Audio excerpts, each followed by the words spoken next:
Olá, tudo bem? Estamos aqui para juntos estudarmos a lição da Escola Sabatina com a lição número 4, Justificação pela Fé. Conosco hoje estamos o irmão Alexandre Dantas e a irmã Patrícia Dantas. Gostaria de convidar vocês para nós orarmos e pedir a Deus a direção.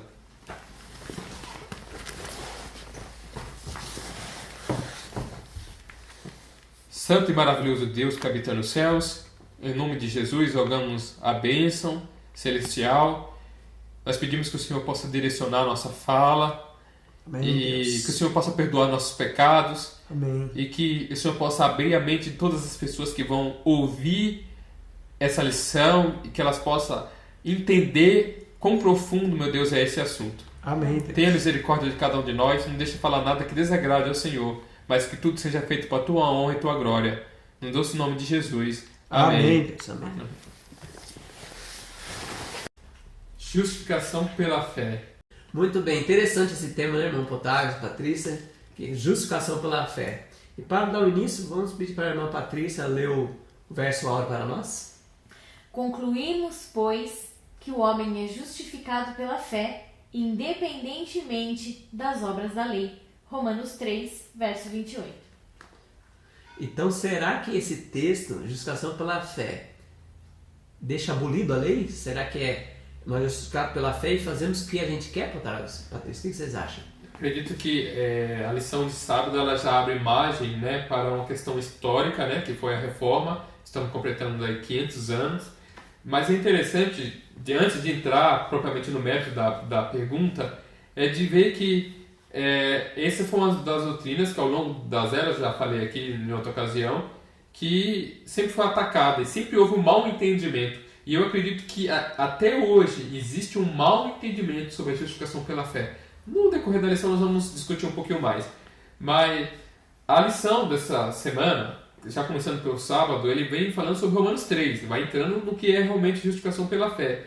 E o mau entendimento que havia sobre justificação pela fé no século XVI ainda existe hoje. Nós vamos ver que mesmo, nós entendemos que a luz é progressiva, não é? Mesmo poucos anos após a reforma, havia grande mau entendimento sobre o que é justificação pela fé. Nós vamos ver que esse mal entendido não era só naquela época não, hoje existe também. Sim. É interessante que você falou que é mal entendido, as pessoas entendem mal a justificação pela fé até nos dias de hoje, né? Sim. Aí eu tenho um texto aqui pra gente comentar, no Eventos Finais, nessa versão, página 172, que a irmã White vai comentar sobre o que aconteceu em 1888, Sim. na nossa igreja, né? E ela fala o que é essa mensagem de justificação pela fé. Dá um entendimento para nós. Vários me escreveram, ela diz aqui, indagando se a mensagem justificação pela fé é a mensagem do terceiro anjo. E tenho respondido, é a mensagem do terceiro anjo em verdade. Então aqui ela define, né, que a terceira mensagem angélica é a mensagem de justiça pela fé, justificação pela fé. Então abre uma margem mais para nós, né? E que essa é a terceira mensagem angélica que nós temos que pregar ao mundo, né? Então, com base nesse texto, né, de Eventos Finais, nós entendemos que a doutrina adventista, eu sou apaixonado pela doutrina adventista, porque nada está desconectado, tudo está conectado. Então, ao dizer que a mensagem da justificação pela fé é a mensagem do terceiro anjo, o que a serva do Senhor está dizendo é que, no contexto do grande conflito que existe entre Cristo e Satanás, a justificação pela fé, ela ocupa um papel importante, exatamente na conclusão da mensagem, a conclusão da obra. Quando nós entendemos verdadeiramente o que é a justificação pela fé em nossa vida, primariamente, nós vamos estar aptos para proclamar essa mensagem a outras pessoas. E essa é a mensagem do terceiro anjo. Ou seja, então, toda a doutrina está tão vinculada ao santuário. Além do santuário, nós temos a lei dentro do Santo do Santo e a justificação pela fé no pátio. Então, todas as doutrinas adventistas estão conectadas. Então, os eventos finais que nós gostamos de estudar não está a parte da doutrina da justificação pela fé. Está totalmente ligada. Temos que entender verdadeiramente a verdadeira justificação pela fé. Nós vamos entender ao longo da lição. Quando nós provarmos em nossa vida dessa justificação pela fé, nós vamos levar ao mundo. E aí vai acontecer tudo o que nós esperamos e Cristo vai voltar. Amém. Então seria a última mensagem de advertência ao mundo, Exatamente. né? Que nós, adventistas, foi confiado para Exatamente. dar a mensagem ao mundo. E aí, continuando, ela diz assim, ó, Em sua grande misericórdia, enviou o Senhor preciosa mensagem ao seu povo por intermédio dos pastores Wagner e Jones. Essa mensagem devia pôr de maneira mais proeminente diante do mundo o Salvador crucificado, o sacrifício pelos pecados de todo o mundo.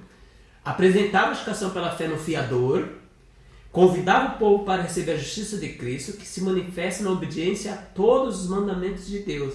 Então a gente já vê um vislumbre aqui, né?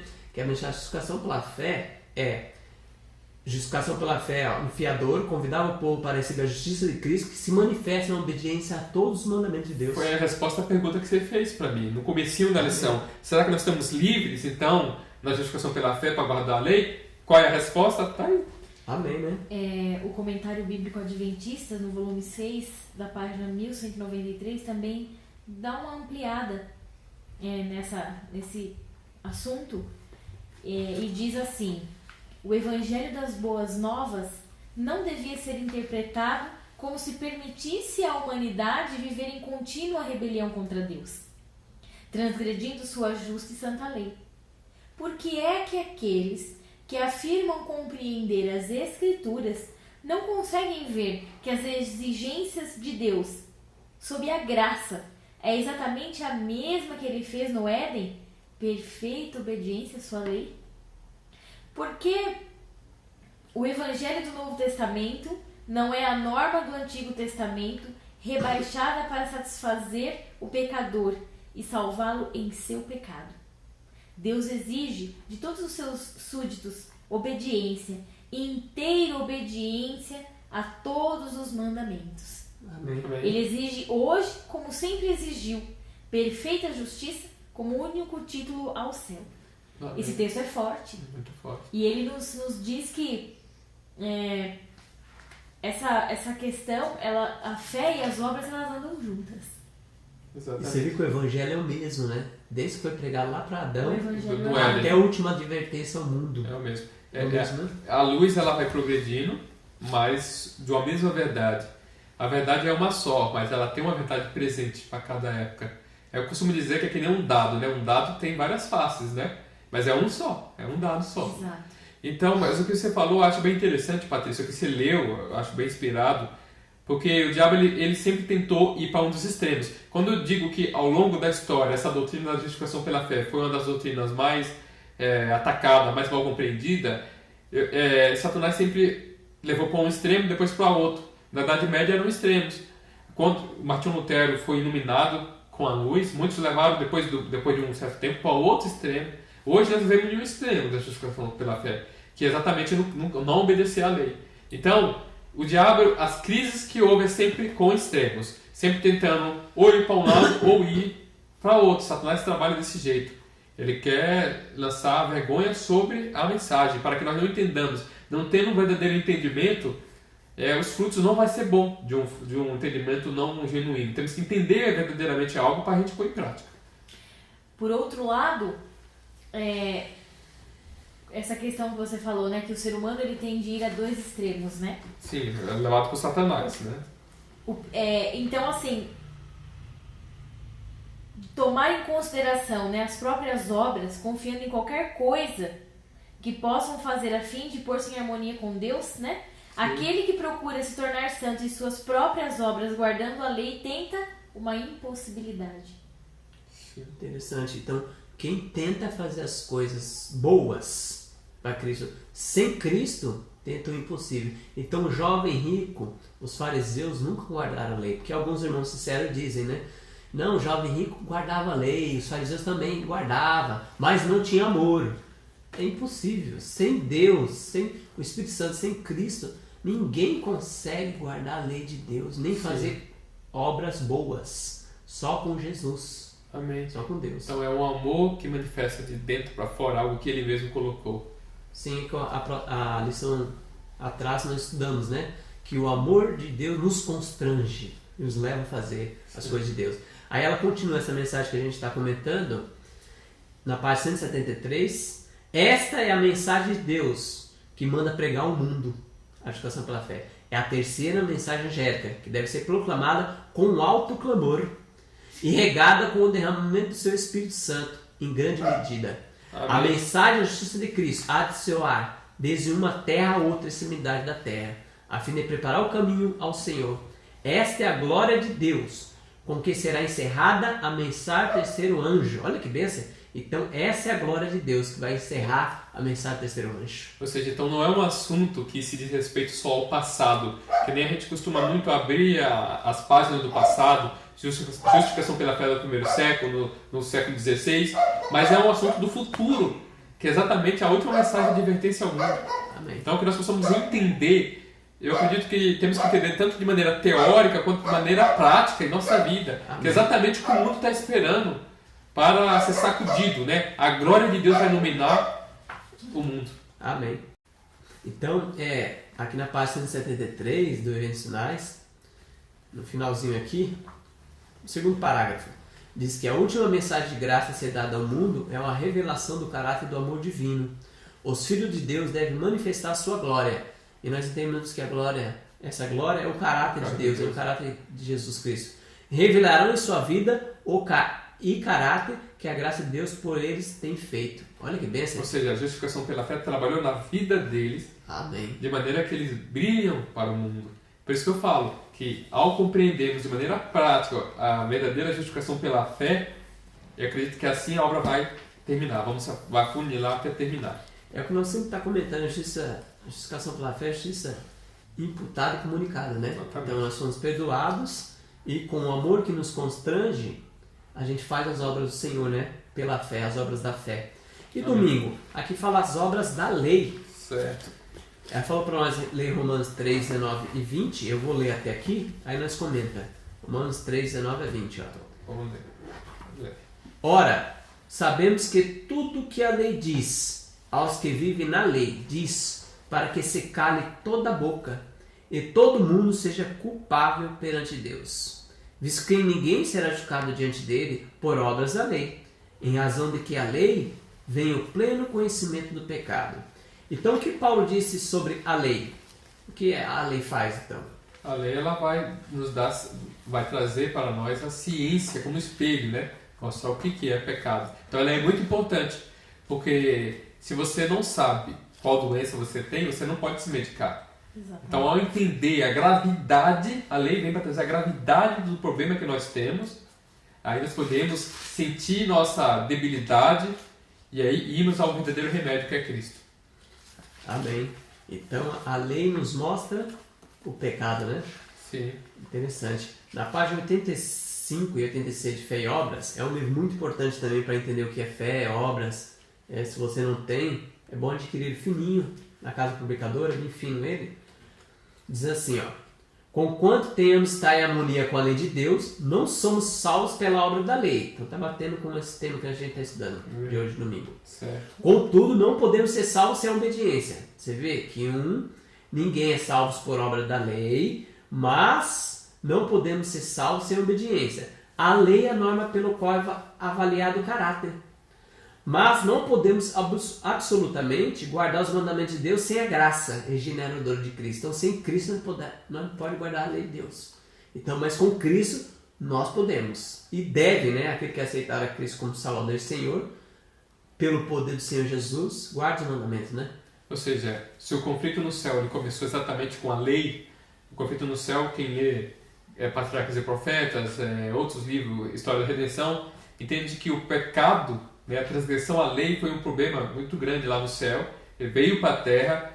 E é interessante que se Deus deu o seu Filho amado Jesus para morrer para nos salvarmos da transgressão à lei, que é o pecado, então isso nos mostra quão grave que é a transgressão à lei. Sim. Isso nos mostra quão grave é a transgressão à lei. Isso mostra realmente que Deus é um Deus que não vai dar desculpa nenhuma mesmo para o pecado. Se Ele mesmo não poupou seu próprio Filho, isso mostra que o pecado não tem desculpa nenhuma mesmo. Sobre essa leitura que o Alexandre fez sobre a fé e a obra, né, andando de mãos dadas, a lei, né, de Deus, eu acredito que dá para explicar ela em termos práticos do nosso cotidiano. Quando eu sigo as leis de trânsito ou as leis civis, não é por eu obedecer essas leis, observá-las, que eu serei milionário. Porém, se eu infringir essas leis, eu posso ser prejudicado com multas, com sanções, com penas. Sim. Da mesma maneira, a lei de Deus, ela não nos, né, as obras, melhor dizendo, né? As obras, elas não nos salvam, mas se eu não andar em conformidade com a lei de Deus, as minhas obras não andarem em conformidade com a palavra, o que a palavra de Deus diz, eu posso ser julgado e penalizado. Mas é interessante que você falou aí da lei de trânsito. Eu sempre lembro de um episódio muito que eu acho cômico, que é quando chega em alguma avenida, quem está dentro do carro fala, põe o cinto de segurança.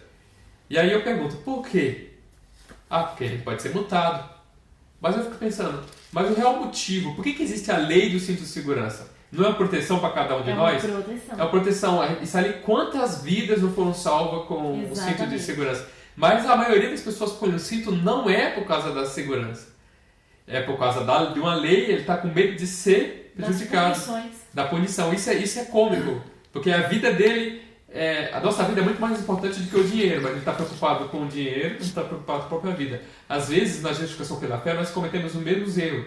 Nós queremos salvar a nossa pele. Eu não quero ir para o inferno, então eu tenho que parar de fazer isso aqui. Exatamente. Mas não é aquela coisa que Deus não quer que eu faça isso porque isso faz mal, isso é ruim. Por causa disso, o Filho de Deus foi cravado na cruz. Nós não olhamos para esse lado.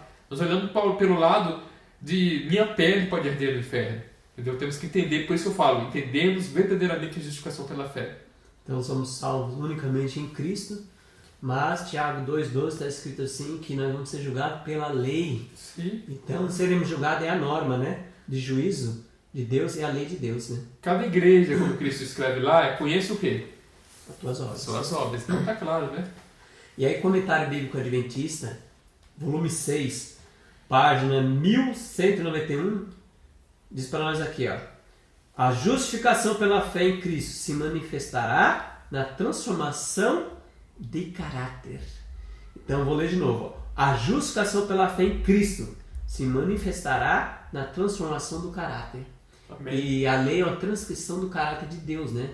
Amém. Então, aquele que é justificado é transformado e é manifestado a transformação do caráter. Então, a pessoa que é justificada pela fé verdadeiramente, ela começa a guardar a lei de Deus, que é uma lei de amor. Amar a Deus sobre todas as coisas e ao próximo a si mesmo, né? Amém. Então, é uma pessoa verdadeiramente justificada, né? Amém. E como é gostoso andar com uma pessoa dessa.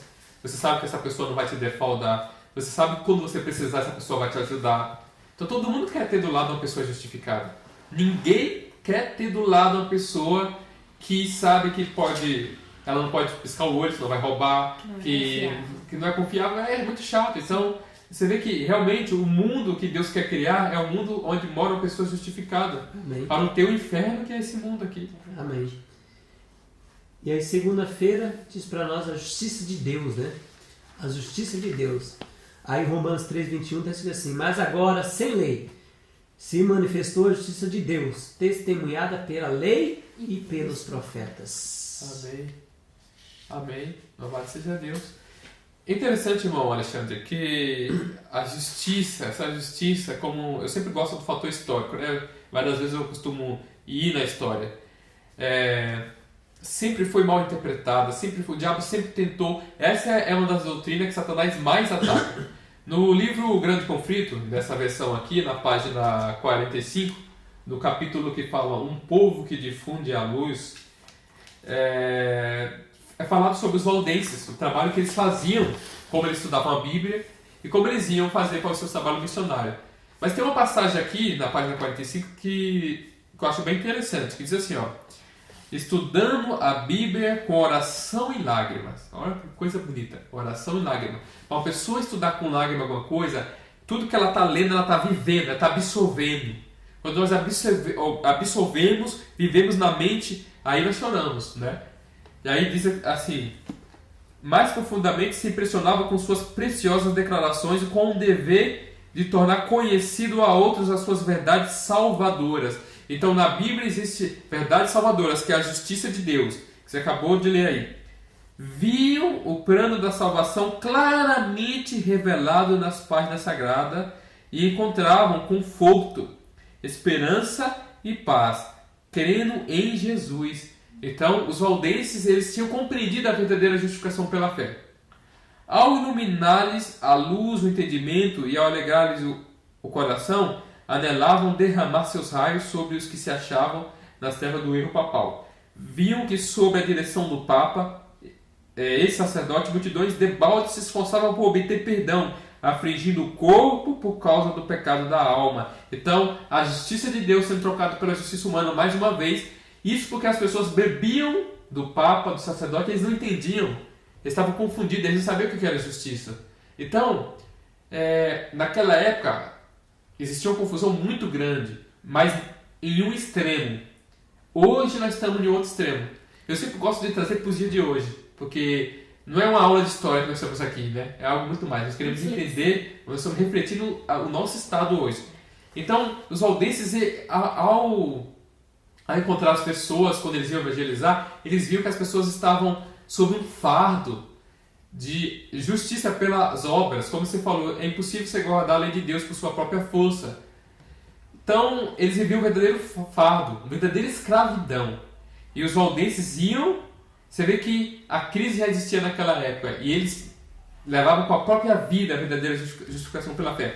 Almas conscienciosas eram destartes enredadas pela doutrina de Roma. Milhares abandonavam amigos e parentes, passando a vida nas celas, nos conventos, por meio de frequentes jejum e cruéis açoitamentos, por vigílias à meia-noite, prostrando-se durante horas cansativas sobre as lajes frias e úmidas de seu lúgubre habitação.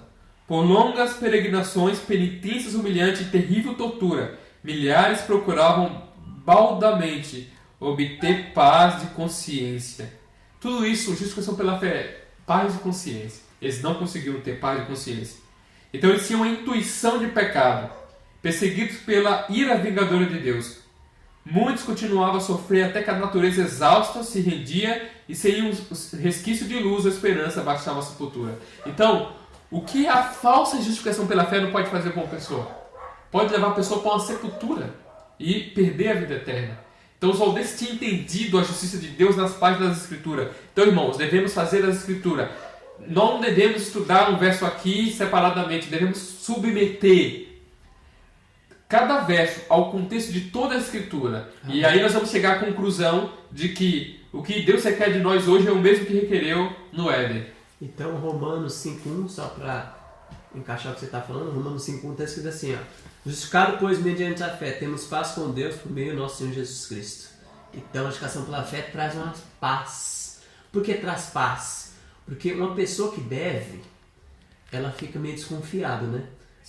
Um ladrão, e quando ele vê um barulho de sirene de ambulância, pode ser até ambulância, ele confunde com a polícia, né? Sim. E ele fica todo desesperado. Olha, será que eles vão me pegar? Agora, quem está direitinho com a lei, com a ordem, está em paz. Ele vê uma ambulância, ele até... Olha, uma ambulância. Ele está em paz porque ele não deve nada. E isso é uma pessoa que foi justificada pela fé, ela foi perdoada e Deus deu o poder para ela andar nos caminhos do Senhor, ela está em paz. Existe a alegria. Alegria. Então é interessante que ao refletir sobre o tempo que nós estamos vivendo, nos cristãos de uma maneira geral, nós não vemos essa alegria da nova vida em Cristo Jesus. Porque lá em 2 Coríntios 5,17 diz: se alguém está em Cristo, é nova criatura. Esse ser nova criatura é algo central no cristianismo. Mas esse ser nova criatura é algo assim, algo que a pessoa, ela é uma pessoa amorável, mas a pessoa dela surge rios de águas vivas, né, que nem o próprio Cristo fala. Então tem uma vida nova. Amém. E por isso que ela é levada à fogueira e ela vai para a fogueira cantando. Amém. Quantos não foram para a fogueira cantando? Amém. Quantos não foram para as bocas dos leões cantando feliz e alegre? Como pode acontecer uma coisa dessa? Só uma pessoa justificada mesmo. Amém. Em A Maravilhosa Graça de Deus, Meditações Diárias, em páginas 162 e 163, está dizendo assim para nós: Deus não pode baixar os reclamos de sua lei a fim de corresponder à norma de homens ímpios. Nem pode o homem, em sua própria capacidade, cumprir as exigências da lei. Só pela fé em Cristo o pecador pode ser purificado da culpa e capacitado a prestar obediência à lei de seu Criador.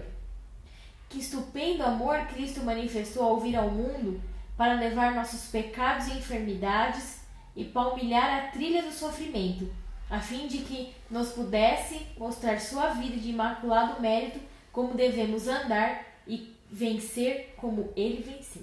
Amém. Vencer como ele venceu. Esse é o verso central aí. Então Cristo, quando ele veio aqui na terra, ele veio o quê? Exaltar a lei, viver a lei e torná-la gloriosa. Né? E a gente entende que se Deus baixasse a norma, ele teria que aceitar todos a rebelião que Satanás e seus anjos tiveram, e o universo estaria em perigo. Seria o checkmate de Satanás também. Seria. Por causa que é como se Deus estivesse aceitando a acusação de Satanás. Realmente a lei é muito difícil mesmo. Exatamente, estou errado, né? Sim. Então, a gente vê o imenso amor que Cristo teve. E que Deus teve por cada um de nós, porque ele agora, a lei ela continua no seu padrão. E Deus também. Então agora ele vai fazer o quê? Como nós, em nossa própria natureza, em nossos próprios méritos, a partir do pecado de Adão, não conseguiríamos mais fazer nada por nós mesmos, ele fez o quê? Estendeu-nos a mão e nos ajuda agora a subir. Viveu como um de nós, nos mostrou e falou assim, olha, eu sei o que você passou, eu sei o que você passa, eu estou aqui para te ajudar. Amém. Então, nós estamos, a distância que Deus está de nós e nós estamos de Deus é uma oração. Muitas vezes. É uma entrega. Então, o que ele faz? Ele pega em nossas mãos e nos ajuda a caminhar. Amém. É um Deus maravilhoso. Então, a justiça de Deus se manifestou pelos profetas, pela lei, que apontavam, né? Quem havia no Antigo Testamento, quem havia. A lei, os profetas sempre apontavam Jesus. Tanto a lei dos 10 mandamentos como a lei cerimonial, né? Apontava, testemunhava de Jesus. Então, tudo que era feito, a cerimônia, as festas, era apontado, o Cordeiro de Deus tira o pecado do mundo, vai vir o Messias. Então, os profetas diziam, então, todos apontavam para Jesus Redentor, que era a justiça de Deus, né? Se você for olhar bem no Antigo Testamento, por mais que a pessoa guardasse a lei, se ela não cumprisse o ritual do santuário, ela estaria fora, ela seria expulsa de Israel.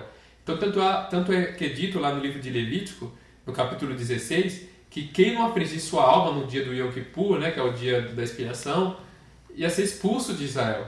Então é algo assim, ali está a justificação pela fé. Você tinha que ter um cordeiro morto, tinha que ter. Então é algo muito profundo. Agora, eu gostaria de pegar um gancho no que a Patrícia falou. Ela falou sobre o sofrimento de Cristo. Eu acredito que todos os que seguem a Cristo vai ter que carregar sua cruz, vai ter sofrimento. Só que existe um paradoxo, né? Existe uma contradição.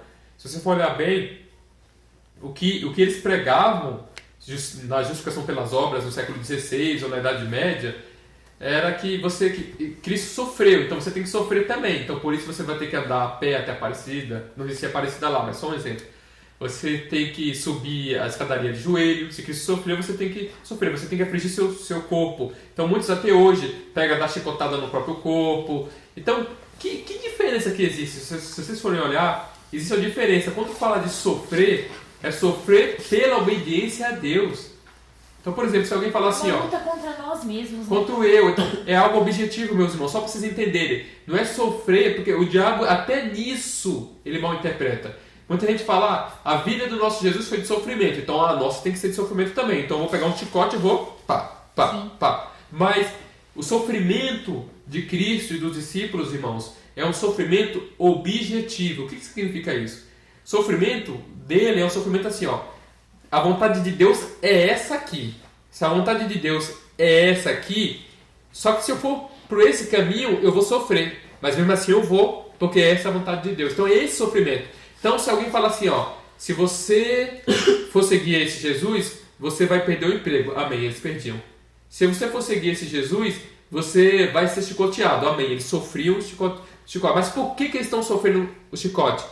É porque eles foram colocados entre obedecer a Deus ou não. Eles preferiam obedecer a Deus e sofrer as consequências. Então é desse sofrimento que se fala. Não é um sofrimento sem objetivo. Então eu vou colocar um monte de brasas aqui e vou começar a andar em cima, porque o sofrimento, todos que são de Cristo têm que sofrer. Não, é autoflagelo. Então isso é um sofrimento sem objetivo. O sofrimento por ele mesmo não tem nada a ver. Isso é o que não tem nada a ver. mas o sofrimento que é falado é o sofrimento por causa do amor a Deus. Se você é chamado a testemunhar por amor a Deus, a perder alguma coisa, a ser amputado um membro do corpo, ser jogado em uma fogueira, apanhar, perder o emprego, ser difamado, isso por amor a Deus, esse sofrimento que Cristo passou, esse sofrimento que nós vamos passar. E essas obras os reformadores combatiam, né? Essa que você está falando, né? Sim. De punição, né? Assim Sim. mesmo, né? Sim, autoflagelo, né? Sim. Ou seja, essas obras não tem nada a ver com o sofrimento de Cristo que a Patrícia leu. Aliás, Satanás, ele mistura, não, tá vendo? Então, temos que sofrer que nem Cristo sofreu. Então, foi assim que surgiu as ordens mendicantes, né? De mendigo. Cristo era mendigo, então nós temos que ser. Mas você vê que é sem objetivo. Quando fala que Cristo era mendigo, Cristo tinha uma vida simples. Quando a Igreja Católica inventou a ordem dos mendicantes, a primeira foi os dominicanos, o objetivo era parodiar os valdenses. Vocês sabem, era parodiar os valdenses, porque eles tinham uma vida simples e como foi dito, o Evangelho ele tem um poder muito grande. Quando você vive, as pessoas elas veem, elas querem viver. Então, muita gente se convertia aos valdenses por isso. Então, a Igreja Católica, no afã de estancar, então eles inventaram a ordem, mas não tinha, dos dominicanos, depois dos franciscanos, mas não teve a mesma glória que teve, não teve a mesma glória que teve a vida dessas pessoas. Sim. E a pergunta 3, tem um texto da irmã White, e aí faz a comparação com Romanos 3:22, ó. A justiça é a obediência à lei. A lei requer justiça, e essa o pecador deve à lei, mas ele é incapaz de apresentar essa justiça, né? A única maneira pela qual se pode alcançar a justiça é pela fé. Pela fé, ele pode apresentar a Deus os méritos de Cristo, e o Senhor lança a obediência ao seu filho ao crédito do pecador. Justiça imputada.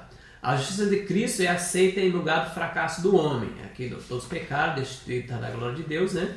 Então nós estamos fracassados. E o salário do pecado é a morte, a gente tinha que morrer. Mas é acreditada a justiça de Cristo em nós. E Deus recebe, perdoa, justifica a pessoa arrependida e crente. Trata como se fosse justa. E ama assim como ama seu filho. Está em Mensagem Escolhida, volume 1, página 367. Aí tem a pergunta. Como podemos aceitar e aplicar essa maravilhosa verdade na nossa vida? Com Romanos 3:22, que está escrito assim. A justiça de Deus mediante a fé em Jesus Cristo para todos, sobre todos os que crê, porque não há distinção. É o ponto central exatamente, né? Então a pergunta é como podemos aceitar e aplicar essa maravilhosa verdade à nossa vida? Aquela parábola que está em Mateus 18, do juiz Nico, né? Eu acredito que ela se aplica muito à questão da justificação pela fé, no sentido de que lá tem o juiz Nico e tem uma mulher que todo dia batia na porta. Aí você fala, o que isso tem a ver? Tem a ver que às vezes nós não somos insistentes dessa maneira com Deus. Senhor, me ajuda. Senhor, eu não tenho andado. Eu tenho certeza que Deus é o mais interessado em nos transformar do que nós mesmos. Como Jacó, né? Exatamente, mas tem que haver uma luta. Não é buscar-me-eis e me achareis, quando me buscar de todo o coração. Irmãos, de todo o coração. Não, até Acabe, que é um personagem da Bíblia que não é bem visto, se vocês forem ver, quando ele teve aquela confusão com o vizinho dele por causa da vinha, né? E Nabote foi até morto por causa de Jezabel. Elias veio com uma sentença e ele ficou em jejum com pano de saco vários dias, não foi um dia. Hoje a gente não fica nem 5 minutos, né? E Deus atendeu, ele buscou vários dias. Hoje a gente não fica nem meia hora de oração. Essa é a verdade. Nós somos a geração fast food. Exatamente, não tem contrição. Tudo rápido. Quer tudo rápido, não tem paciência, não espera, não insiste em oração, não busca aquela vitória. Exatamente. Né?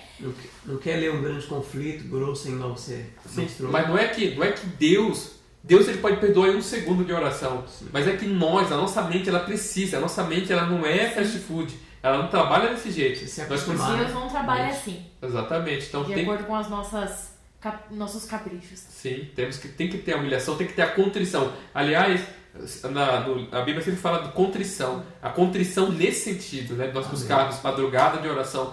Os pioneiros falaram de madrugada de oração. Quantas madrugadas de oração nós passamos? Então, por isso que eu falo, estamos realmente numa crise. Sim. Ao operar na vida cristã, a fé é muito mais do que a aceitação intelectual. é mais do que apenas um reconhecimento de certos fatos sobre a vida de Cristo e sua morte. É mais que isso, né? A lição aqui no último parágrafo está explanando para nós. É mais do que apenas o reconhecimento de certos fatos sobre a vida de Cristo e sua morte, como eu havia lido. Em vez disso, a verdadeira fé em Jesus Cristo é aceitá-lo como Salvador, substituto, fiador e Senhor. Amém. É escolher seu modo de vida, o de Cristo, né? É confiar nele e procurar pela fé viver de acordo com os seus mandamentos. Amém. Então a fé de Jesus, ela se aplica. A fé em Jesus, ela se aplica porque aqui está falando, né, sobre esses dois contextos aqui, que uma palavrinha ela muda tanto o sentido, né? Sim. É importante a fé de Jesus porque foi a vida que ele viveu. Sim. E é importante a fé em Jesus que é nos apegarmos às promessas que ele fez para nós. Amém. Então assim a gente obtém a vitória e guardamos os seus mandamentos, e como nós lemos aqui em Maravilhosa Graça, vencer, né, como ele venceu, aceitar a mão estendida de Cristo a nós, nos levando até a norma estabelecida por Deus. Então a fé em Jesus é justiça imputada, a fé de Jesus é justiça comunicada. Você com o Evangelho, Isso nosso nos diz Senhor muito. fala, a Bíblia é um todo. Ó, e é o mesmo Evangelho que foi pregado para Adão depois da queda, quando ele caiu, e até os últimos. E aqui na página 1193, o Comentário Bíblico Adventista, volume 6, 1193, tem um texto para nós assim, ó, que dá um complemento que a Patrícia leu aí, ó. Deus requer nessa época exatamente o que ele quis do Santo Pai no Éden, perfeita obediência a seus preceitos. Sua lei continua sendo a mesma em todos os séculos. Amém. A grande norma de justiça apresentada no Antigo Testamento não é rebaixada no Novo. A obra do Evangelho não é atenuar as reivindicações da Santa Lei de Deus, mas elevar o homem até poderem guardar os seus preceitos. A Patrícia leu também esse texto. A fé em Cristo que salva o coração não é o que muitos imaginam que seja. Presta atenção. A fé em Cristo que salva o coração não é o que muitos imaginam que seja. Creiam, creiam, é o seu grito. Apenas creiam em Cristo e serão salvos. É tudo que vocês têm que fazer. Muitos estão gritando, né? Aí ela vai comentar, Irmã White. Embora a fé verdadeira confie inteiramente em Cristo para a salvação, ela conduzirá à perfeita conformidade da lei de Deus. A fé é manifestada pelas obras. E o apóstolo João declara, aquele que diz, eu o conheço e não guarda seus mandamentos, é mentiroso. 1 João 2,4. Então a fé fé produz obras e faz com que nós guardemos o mandamento de Deus. E muitos estão dizendo, creiam, gritando, creiam somente, você será salvo. E fora com a lei de Deus. Só que não é assim, né?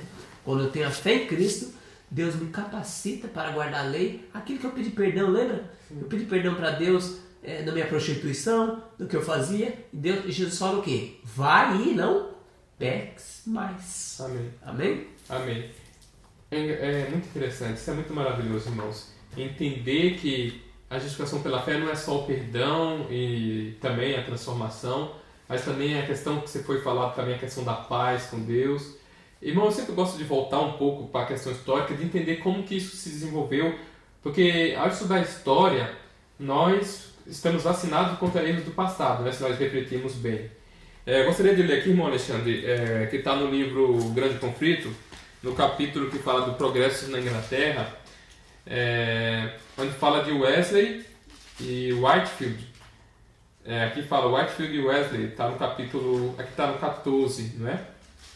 Mas fala um pouquinho sobre a justificação pela fé e a questão da justiça de Cristo, igual você acabou de ler, mas no sentido de como é que estava se perdendo. Eu sempre gosto de se voltar aqui, o diabo sempre ataca. Eu acabei de ler sobre os valdenses e nós sabemos que Lutero, Deus deu grande luz através de Lutero.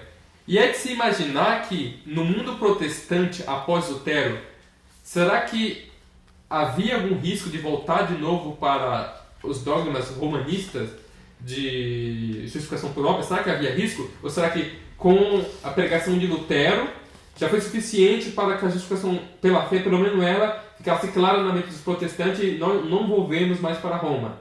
Será que não há risco de volvermos para Roma?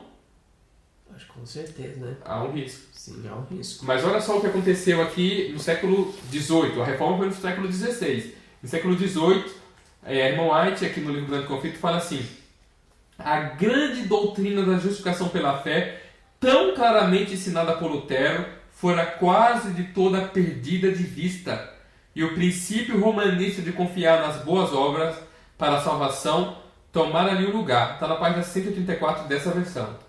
Whitefield e o Wesley, que eram membros da igreja estabelecida, que é a igreja anglicana, buscavam sinceramente o favor de Deus, e isto havia sido ensinado, deveria conseguir-se mediante vida virtuosa e pela obediência nas ordenanças da religião.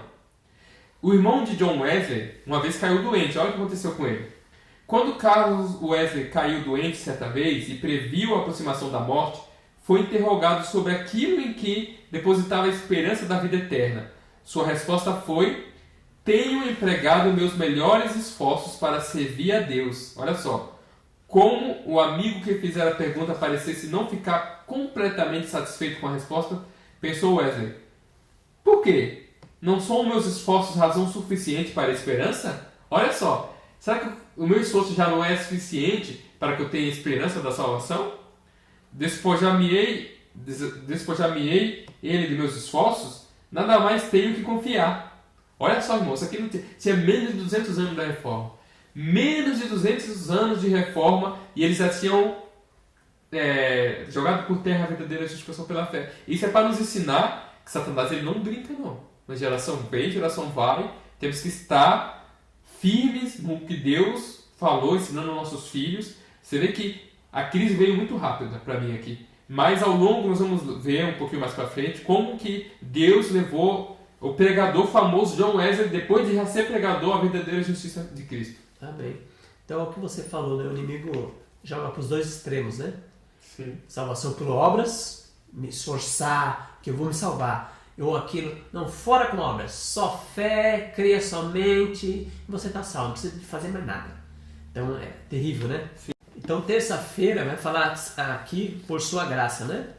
Aí está escrito assim a pergunta: tendo em mente o que estudamos até agora sobre a lei, o que ela não pode fazer? Vamos ler Romanos 3,24. O que ela não pode fazer? Sendo justificado gratuitamente por sua graça, mediante a redenção que há em Cristo Jesus. O que Paulo disse ali? O que significa o fato de que a redenção está em Jesus? Significa que a lei, como foi dito, é como um diagnóstico de uma doença. O diagnóstico por si mesmo ele não vai curar ninguém. Então, é realmente pela graça que vem de Deus mesmo. Não tem outro remédio. O remédio, a lei e o diagnóstico. Jesus é o remédio. Amém. Louvado seja Deus, né? E é um remédio eficaz para qualquer um. Então, se uma pessoa pecou uma vez ou 1 milhão, ela está impregnada do vírus, né? Sim. Do pecado e que causa morte. Ao ela ir a Cristo, sim, como a serpente foi levantada no deserto, lembra? Quando ele foi picado, as pessoas, sim, quando olhavam para alguns, não é besteira olhar para essa serpente de bronze, mas quem olhou foi salvo. Quem achou que era besteira, não, bobeira olhar para a serpente, morreu. Então aqueles que olharam para Cristo, vislumbrar Cristo, Jesus nos perdoa, né? Porque nós vamos em Cristo Jesus, o amor de Deus nos constrange, porque a gente vê, Ele morreu no meu lugar, eu que merecia estar lá, esse amor nos constrange e nos traz mudança, nova criatura. Amém. E esse ser nova criatura, que eu acredito que é central nos eventos finais, porque quando fala da pregação final do Evangelho, é de pessoas que são nova criaturas, pessoas que provaram verdadeiramente a graça, pessoas que morreram para o eu, pessoas que vivem só para Cristo, só para o Criador. Sentiram exatamente, né, o que era essa questão de morrer para o eu e de serem justificados, né? Sim, e aí... No livro A Maravilhosa Graça de Deus, que fala muito sobre essa questão da justificação, são meditações diárias, estão disponíveis nos aplicativos, em PDF também, apesar de não serem mais publicadas, ainda há conteúdos preciosos dela que todos podem ter acesso. Na página 17 diz assim: então logo houve pecado, houve um Salvador. Cristo sabia que teria de sofrer, e contudo tornou-se o substituto do homem. Tão logo Adão pecou, o Filho de Deus se apresentou como garantia para a humanidade, apenas com tanto poder para desviar a maldição pronunciada sobre o culpado, como quando morreu sobre a cruz do Calvário. Que amor! Que prodigiosa condescendência! O Rei da Glória se dispôs a humilhar-se pela humanidade caída. Ele colocaria seus pés nos passos de Adão. Tomaria a natureza do homem caído e se empenharia em luta com o forte inimigo que triunfou sobre Adão. Ele venceria Satanás e assim abriria o caminho para libertar da infelicidade oriunda da falha e queda de Adão a todos que nele crescem. É lindo isso, né? Então, assim que aconteceu aquele acidente lá no Jardim do Éden, já foi o quê? Acionada a válvula de emergência. Foi muito rápido e graças a Deus pelo maravilhoso amor, cuidado, porque a gente percebe ao ler, ao compreender a história, todo o contexto ao longo da humanidade que Deus, ele é unicamente um ser de amor. Amém. Por quê? Deus, ele não teria obrigação. Assim como nós temos livre-arbítrio, porque ele nos deu, ele também é um ser dotado de livre-arbítrio. E ele poderia escolher. Ele poderia dizer: não tenho nada a ver com isso, o homem escolheu. Ele que fique a sua própria sorte. Mas ele escolheu e ele quis, ele se prontificou a cuidar de nós. Por amor, né? Por amor. Em 1 João fala que nós o amamos por quê? Porque ele nos amou primeiro. Amém. Amém. Então que amor, que condescendência.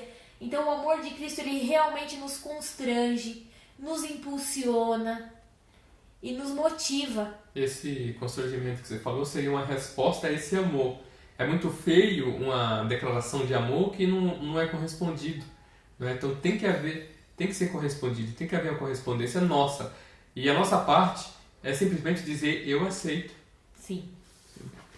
Então essa graça é maravilhosa, né? Como vocês falaram. Isso nos constrange. Jesus foi enviado, veio como nós. Satanás o feriu. Nós o matamos, né? Nós estávamos lá como se fosse porque os nossos pecados que magoou Jesus, né? Matou. E isso nos constrange, irmãos, porque esse amor, eu deveria morrer, eu deveria sofrer, Jesus veio no meu lugar. Um inocente morre no meu lugar, como no Antigo Testamento era um cordeiro representando, um inocente. Um cordeiro é tão manso, né? Ele não faz mal para ninguém e ele morre no nosso lugar. E isso, o que nos traz? Corresponde, como você falou, irmão Protágoras, o amor é correspondido, né? Por isso que quando Jesus fala pra gente, ele fala assim: filho, não é bom que você faça isso, não coma isso. Então a gente nem discute, porque sim, Senhor, claro, com amor. Não é porque, eu vou comer, senão eu não vou ser salvo. Ai, que chato, eu queria comer, mas senão eu não vou ser salvo, né? É porque ama, né? O mestre não discute com aquele que você ama, né? É a história do cinto de segurança, né? Vou pôr isso aqui, senão vou ser multado. Não é isso. É sua vida. Sim. Quantas pessoas não perderam a vida por causa disso? Então, esse né? amor. E é interessante que no livro Testemunho para a Igreja, no capítulo 15, no começo tem um texto que sempre que eu leio me impacta bastante, né? No capítulo 15 do livro Testemunho para a Igreja, volume 1. Vai falar sobre o motivo que o Evangelho ainda não cresceu. Por que o Evangelho não deslanchou ainda? Né? Nós sabemos que a pregação do Evangelho no mundo todo vai ser a terceira mensagem angélica que vai dar, né? Esse último toque. E aqui diz assim, logo no início, na página 113 dessa versão: vi que o Espírito do Senhor tem estado a extinguir-se na igreja. O servo de Deus tem confiado demasiado na força do argumento. Então nós vamos ver a força do argumento vezes a força do estar escrito. De ser transformado pelo Espírito. Vamos ver aqui. O servo de Deus tem confiado demasiado na força do argumento e não tem mantido em Deus aquela firme confiança que deveriam ter. Vi que a mera discussão sobre a verdade não levará as pessoas a decidir colocar-se ao lado dos remanescentes. Então, se eu tenho um estudo bíblico, suponha que eu tenho... Você pode sair na rua aí com o melhor estudo bíblico, com argumentos. Não existe melhor estudo bíblico do que o do livro de Daniel. Quando você abre o livro de Daniel, não existe igreja que tem melhor interpretação do que a nossa igreja. E aí você vai dar aquele estudo bíblico maravilhoso com toda a lógica, e a pessoa não aceita. Aí você fala, onde que está o erro? E olha só o que a profeta diz. Vi que a mera discussão sobre a verdade não levará as pessoas a decidir. Então, quando nós vamos levar a terceira mensagem angélica, o fato de nós termos argumentos maravilhosos não levará as pessoas a se converter. Então, o que levará elas? Diz aqui, os servos de Deus devem ter a verdade no coração, levá-la no próprio seio e derramá-la com calor, aqui diz, com calor da glória, levá-la com calor e zelo de coração para os que a ouvem. Uns poucos que são conscienciosos estão prontos a decidir segundo o peso da evidência. Ou seja, algumas pessoas que são ponderadas, você vai dar um estudo bíblico sobre Daniel, elas veem a lógica, elas podem até se converter. Mas a maioria não é assim, que a profeta diz. Ela diz assim, mas é impossível mover a muitos por meio de uma simples teoria da verdade. Então, nós temos teoria da verdade, temos livros maravilhosos aqui, podemos dar estudo bíblico maravilhoso, calar qualquer evangélico, qualquer católico, nós podemos calar qualquer um. Mas mover aquela pessoa e falar, a partir de hoje eu vou servir a Deus, é algo muito mais. Diz assim, a verdade precisa ser acompanhada de poder. Aqui está a frase mágica que eu acredito que vai ser o distintivo das pessoas que vão receber a chuva serôdia e vão proclamar essa mensagem, que vão levar a terceira mensagem angélica, o alto clamor do terceiro anjo. Acredito que a frase, irmãos, chave, a frase que é central é essa: a verdade precisa ser acompanhada de poder. Amém. Então, eu tenho a verdade aqui nesses livros aqui, mas se eu só for com elas, eu não vou conseguir levar muita gente. Então aí é onde entra a justificação pela fé. Que poder é esse? Não me envergonho do Evangelho, pois é o poder de Deus para a salvação de todos aqueles que creem. É a vivência, né? Aqueles que vivem, né? Exatamente. Um testemunho vivo a impulsioná-los. A verdade precisa ser acompanhada de poder. Um testemunho vivo. Deus precisa de testemunha, não advogado. O advogado entende toda a lei, mas ele não viveu aquilo. Mas a testemunha não entende a lei, mas ela viveu aquilo. Amém. Então, a verdade precisa ser acompanhada de poder. Um testemunho vivo a impulsioná-los. Então, quando saímos no alto clamor do terceiro anjo, muitas pessoas, conhecendo essa mensagem, vão levar essa mensagem, mas com poder, ela foi transformada. Ela não é um advogado, ela é uma testemunha. Ela não conhece só toda a lei, mas ela viveu, ela provou daquele amor. Ela morreu, ela viveu o que é morrer para o eu. Ela viveu o que é ser nova criatura, que nem está em 2 Coríntios 5,17. E por isso, como ela já morreu para o mundo, e ela viu aquela expectativa da parábola do tesouro escondido, tem um tesouro escondido. Então, essa nova criatura que ela sai e prega, e ela sacode as pessoas que estão fora, e as pessoas querem vir. Esse é o alto clamor. Justiça de Cristo, essa é a justiça de Cristo, justificação pela fé. E você falou, né? Pela graça, alguns estão falando, mas o que tem a ver a graça? Mas para corroborar o que você falou, em Tito 2, verso 11 e 12, vai explicar que é graça, o que você estava falando aí. Tito 2, verso 11 e 12, ó. Porquanto a graça de Deus se manifestou salvadora a todos os homens. Está batendo com Romanos 3,24, ó. Porquanto a graça de Deus se manifestou salvadora a todos os homens. Mas o que essa graça faz? O que ela faz?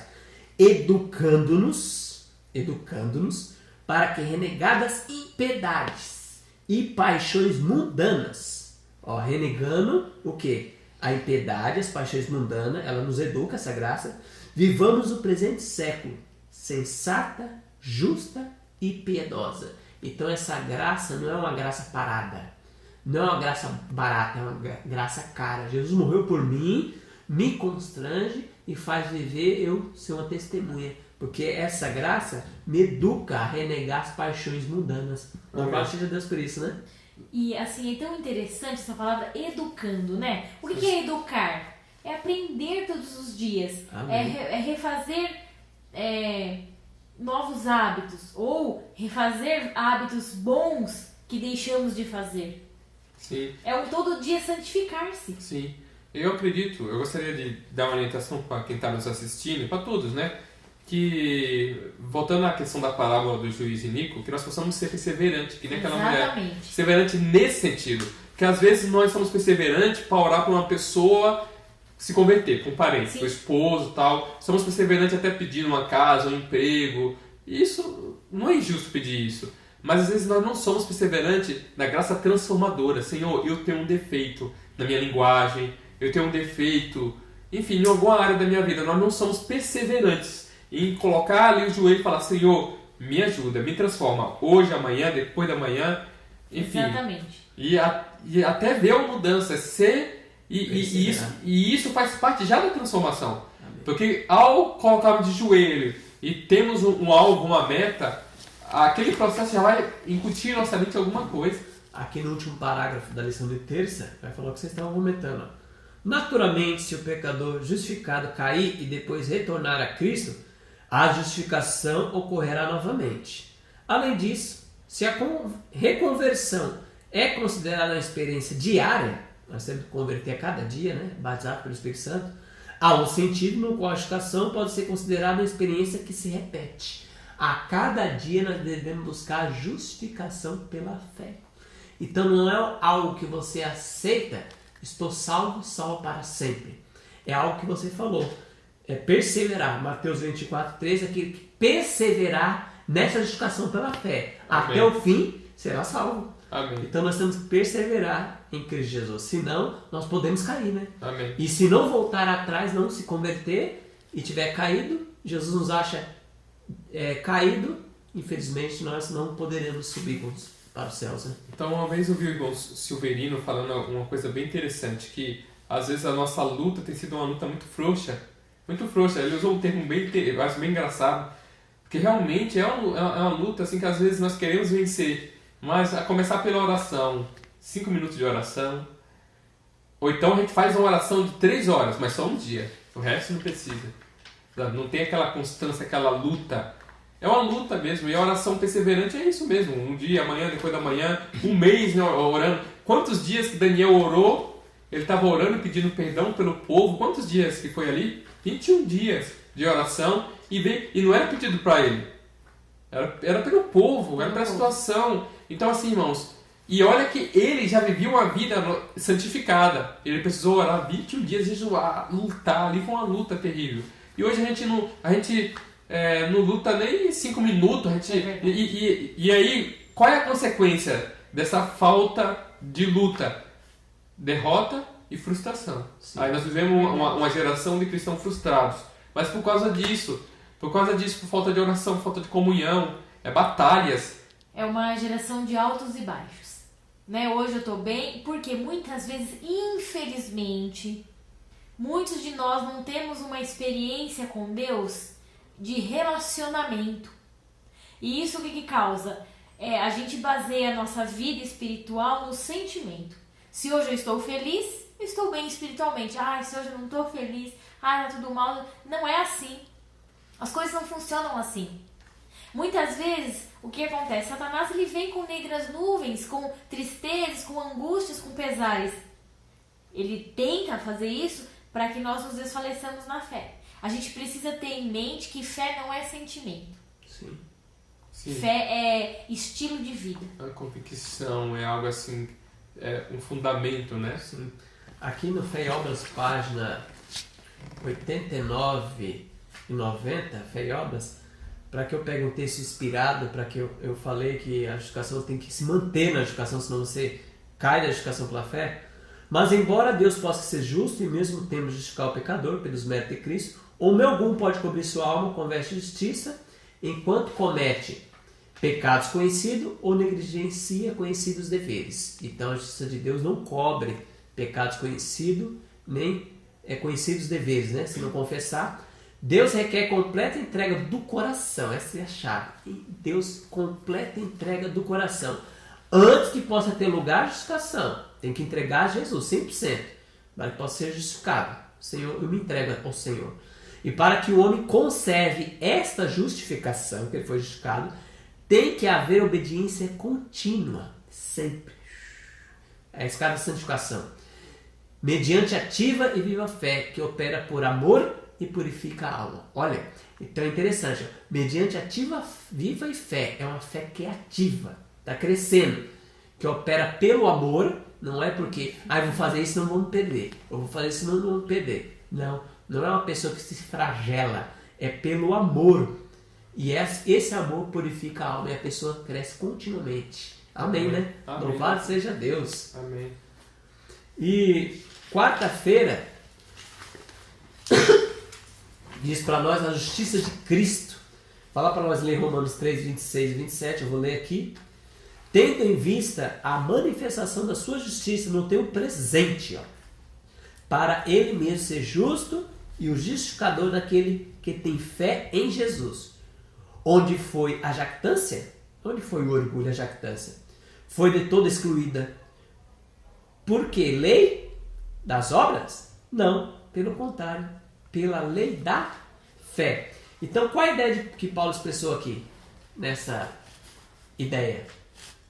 Será que, então, estamos livres mais uma vez, estamos livres da lei? Que é o que alguns aí falar, ouvir isso, não é? Não. Aí a resposta que eu tenho é isso aqui, ó. Tá no livro Desejado de Todas as Nações, na página 555.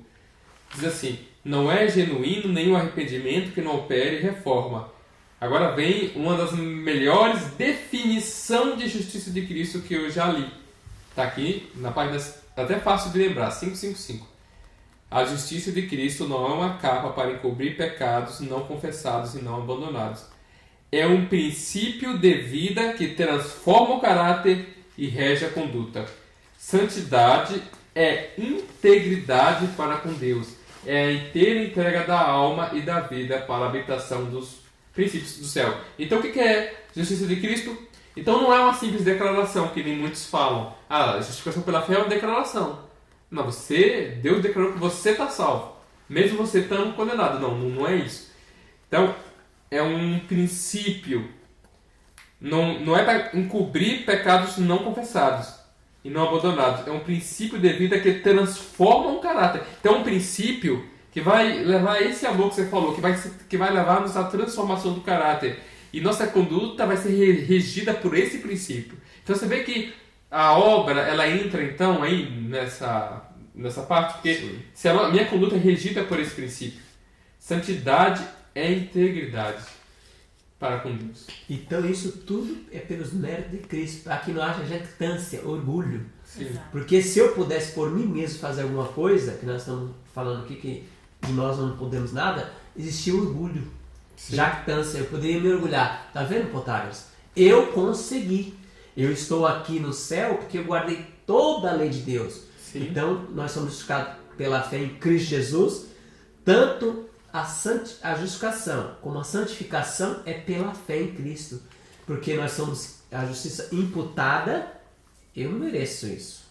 E eu não morri na cruz para pagar meus pecados. Jesus morreu. Me dá o perdão. E a justiça comunicada é Ele que dá também. É o poder de viver a vida dele. Então não tem orgulho meu, né? Sim. Então quando a gente chegar na glória, o que vai acontecer? A coroa que a gente vai receber, nós vamos depositar no pé de quem? De Jesus. Cristo. Porque nós vamos estar ali humilde. Senhor, eu estou aqui por seus méritos. Até no céu, olha, Senhor, a coroa está depositada nos seus pés. Não temos nenhum mérito, né? Louvado seja Deus por isso. Amém. Amém. Eu gostaria de ler um texto da justiça de Cristo. A gente entende que a justiça de Cristo é como Salmos, o que é a justiça, né? Salmo 119, né, no versículo 172, nos fala que todos os seus mandamentos são justiça, né? A minha língua cantará a tua lei, porque todos os seus mandamentos são justiça, né? E aí a gente entende que a gente vai fazendo um link, né? Uma coisa com a outra. Se os mandamentos de Deus são justiça, então guardar a lei, né, de Deus é estar sendo justo, né? Sim. É a justiça comunicada, né? E aí a gente pensa no jovem rico. Muitos sinceros, pensam, falam de que ele guardava a lei, mas não amava a Deus. Eu acredito que há uma dissonância nisso. Porque se a lei de Deus é amor, se ela se resume em amar a Deus sobre todas as coisas e ao próximo como a ti mesmo, é o quê? Amor. Amor. Então não tem como eu amar a Deus e não guardar os seus mandamentos. Ou vice-versa, né? Guardar a lei, melhor dizendo, guardar a lei e não amar a Deus. E aqui nos diz algo muito importante, que está em Fé e Obras, na página 61 e 62. Um livro muito bom para se ler. Ressalto mais uma vez. O jovem príncipe rico não havia absolutamente guardado os mandamentos. Devia ter aceito Jesus Cristo como seu Salvador e se apoderado de sua justiça. Então, tendo a justiça de Cristo, poderia guardar a lei de Deus. Então, primeiro é a justiça de Cristo, né? A imputada. O jovem príncipe não podia pisotear essa lei. Precisava respeitá-la. Precisava amá-la. Então, Cristo combinaria o poder divino com os esforços humanos. Cristo tomou sobre si a humanidade por nós. Cobriu sua divindade. E a divindade e a humanidade foram combinadas. Ele mostrou que era possível observar aquela lei que Satanás declarou não se poder observar. Cristo assumiu a forma humana para estar aqui, em nosso mundo, e mostrar que Satanás havia mentido. Tomou sobre si a natureza humana para demonstrar que, com a divindade e a humanidade combinadas, o homem podia guardar a lei de Jeová. Glória a Deus. Separem a humanidade da divindade e poderão procurar desenvolver sua própria justiça desde agora até que Cristo venha. E isso não passará de um fracasso. Então, o jovem rico, né?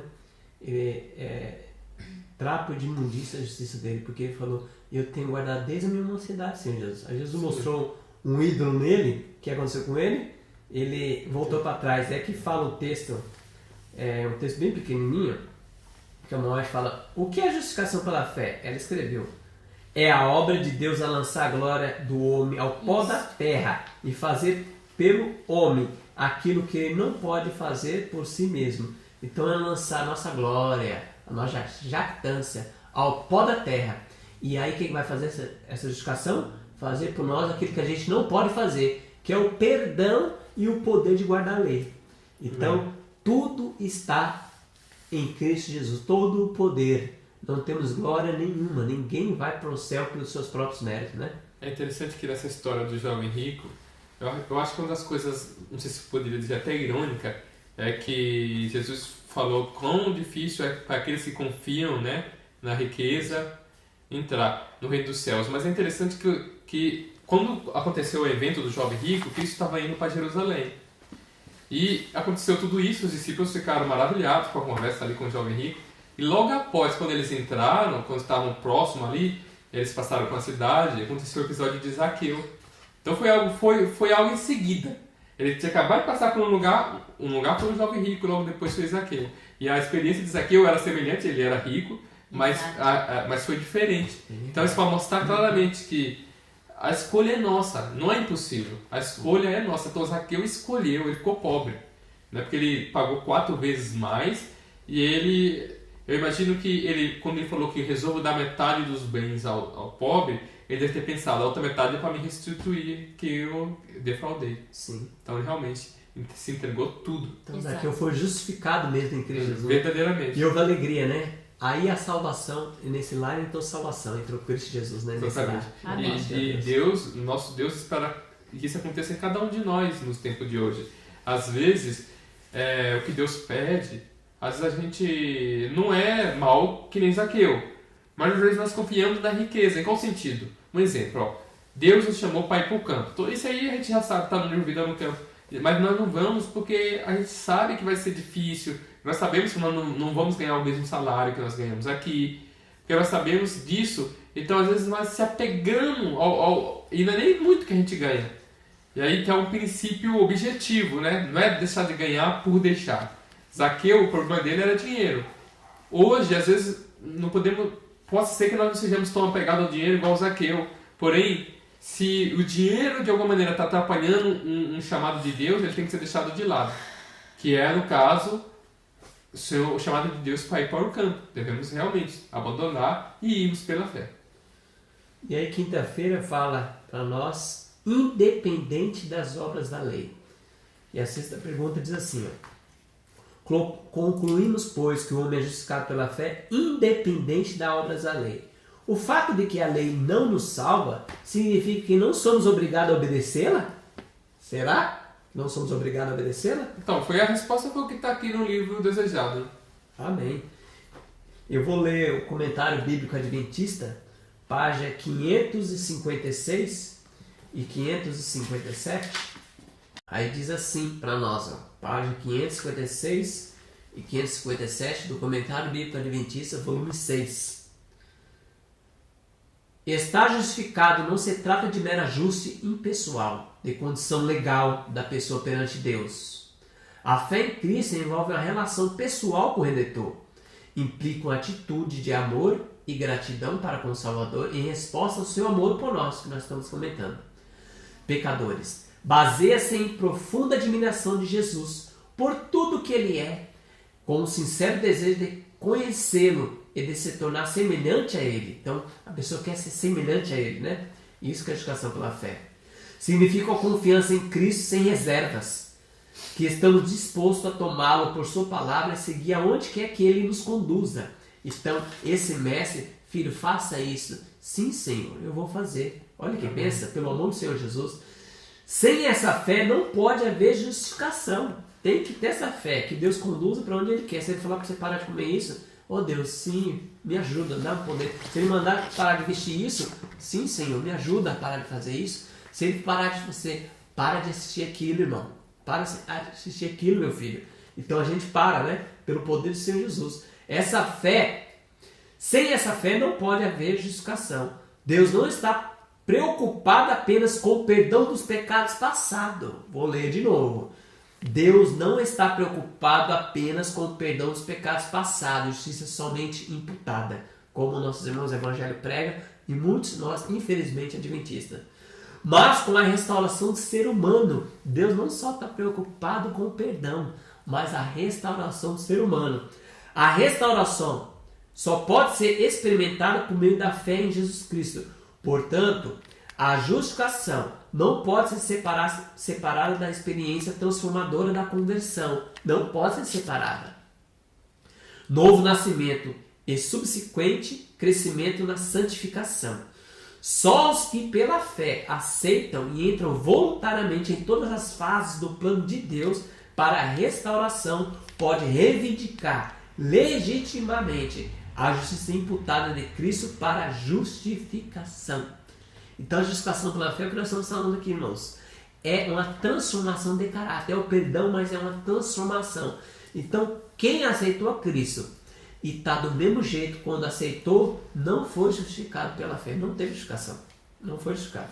E é interessante que às vezes não houve a contrição, não houve o derramamento do Espírito, né, quando a gente se derrama em palavras. É interessante que aqui no livro O Grande Conflito, na página 185, né, dessa versão, fala um pouquinho, continuando a experiência de Wesley, né? Como eu disse, como a gente leu aqui, eles não tinham entendimento, aquela doutrina que Lutero tinha pregado com tanto amor da justificação pela fé tinha morrido, já tinha se apagado. Mas aqui você vê que eles de coração ainda buscavam. Olha só o divisor de águas, vai ser aqui. Nós vamos ver que ele ainda não tinha provado a verdadeira justificação pela fé, mas ele vivia com oração, humilhação, jejum, madrugadas e tentando achar Deus. Você vê uma sinceridade. Muitas das vezes, pessoas que creem na doutrina da salvação por obras, muitas vezes são sinceras, a mente dela está enegrecida, Mas ao mesmo tempo há uma sinceridade nessa busca, de querer, de buscar. Ela está que nem a mulher da parábola, uma hora ela vai encontrar. Se ela for sincera, se ela realmente estiver sincera no caminho, às vezes ela vai para a Aparecida do Norte a pé, né? E isso é uma fé cega, está servindo a Satanás. Porém, se ela é uma pessoa sincera que está buscando, Deus vai tirar a venda dos olhos. Essa é a nossa esperança. Olha só, João e Carlos Wesley, depois de serem ordenados para o ministério, foram enviados em missão à América. A bordo do navio havia um grupo de morávios. Violentas tempestades acossaram-no na travessia. John Wesley, posto face a face com a morte, sentiu que não tinha certeza da paz com Deus. Lembra lá que está em Romanos 5, que foi lido? Que justificado pela fé temos paz com Deus. Mas ele não tinha certeza da paz com Deus. E olha, ele era um homem de oração. Ele não era qualquer pessoa. Sim. Ele era um homem de comunhão. Os morávios, ao contrário, manifestavam uma calma e confiança que lhe eram estranhas. Aí ele diz, em meio do salmo com que iniciaram o seu culto, disse ele, o mar enfureceu-se, reduzindo a pedaço a vela principal, cobrindo o navio e derramando-se pelos convéses, como se o grande abismo já nos houvesse tragado. Terrível alarido surgiu entre os ingleses. Os morávios calmamente continuaram a cantar. Perguntei a um deles depois, não ficaste com medo? Ele respondeu, graças a Deus não. Perguntei, mas não ficaram com medo vossas mulheres e crianças? Respondeu brandamente, não, nossas mulheres e crianças não têm medo de morrer. Ao chegar à savana, Wesley demorou-se por um pouco de tempo com os morávios, ficando profundamente impressionado com sua conduta cristã. Ficando impressionado, olha só como Deus vai guiar o Wesley para a justificação pela fé. Ele, convivendo com os morávios ali, ficou impressionado com a conduta deles. Ué, mas conduta não é obras? Ué, mas não é justificação pela fé. Mas o Wesley já não tinha obras. Não é um paradoxo, não é uma contradição. O Wesley tinha muito mais obras do que os morávios. Mas ele ficou impressionado com as obras dos morávios. Ele não se jactava de suas obras. Sim, ele não se jactava. Mas ele viu nos morávios algo que ele não tinha.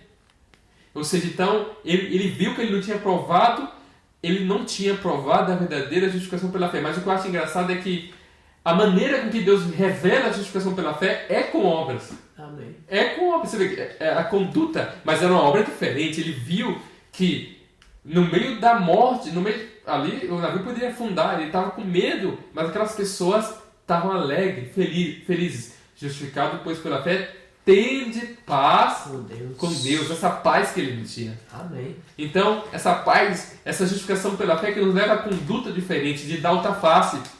Esse dar outra face que Cristo nos ensinou está ligado com a verdadeira justificação pela fé. Só quem é justificado pode dar outra face e rir e orar pela outra pessoa. Amém. E aqui diz assim, depois de voltar para a Inglaterra, chegou ao entendimento mais claro da fé bíblica. Aí continua dizendo, ficou convencido de que deveria renunciar toda a confiança em suas próprias obras para a salvação, e que lhe cumpria confiar inteiramente no Cordeiro de Deus que tira o pecado do mundo.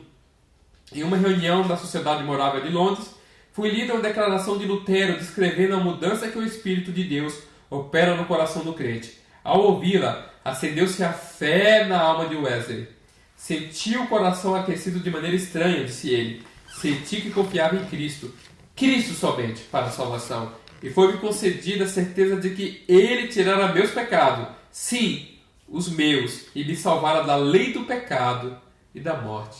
Amém. E ele já era pregador, ele já era velho. Muitas das vezes, meus irmãos, às vezes somos pastores, somos anciãos, somos obreiros bíblicos, pessoas experientes de fé. E às vezes, como Wesley, não provamos da verdadeira justificação pela fé. Nunca nos caímos em contrição, se humilhamos diante de Deus.